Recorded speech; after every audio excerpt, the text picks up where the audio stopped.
आज कति महिनापछि काम गरेपछि होइन, कति महिना भन्दा पनि 30 दिनको कमाइ हो यो होइन। 30 दिनको कमाइ चाहिँ मेरो चाहिँ मन्थली स्यालेरी चाहिँ मेरो 15,000 थियो।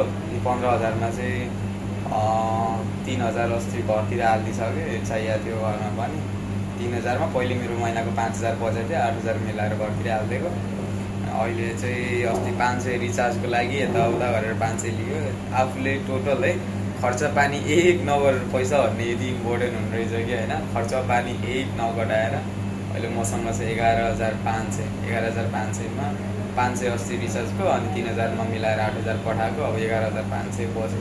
1 रुपियाँ आफूले खर्च गरेको छैन। अब घरदेखि फोन आइसक्यो, अब छुने भनेकै यो नोट भनेको आज हो, यो पैसा गन्ने भनेकै आजै हो, पैसा गन्ने भनेकै आजै हो होइन।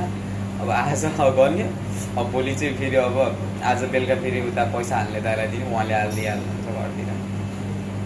कमाइन्छ यत्रो पैसा है, तर के गर्नु, नकमाउने होइन। अब सानै उमेरदेखि लाग्यो, कमाउनु त कमाइन्छ, तर पैसा राम्रोसँग आफूले इस्तेमालै गर्न पाइन्न। आफ्नो सदुपयोग नै हुँदैन केही पनि। जे हुन्छ घरकै कुराहरूमा हुन्छ, त्यो राम्रो हो। कमाएपछि घरको कुराहरूमा इन्भेस्ट गर्नुपर्छ, बट आफ्नो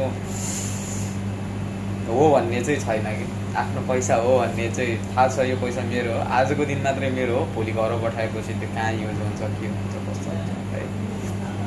केटा मान्छे हजुर पैसा कमाउन लास्ट गाह्रो हुन्छ। पैसा कमाउन लास्टै गाह्रो हुन्छ केटा हो।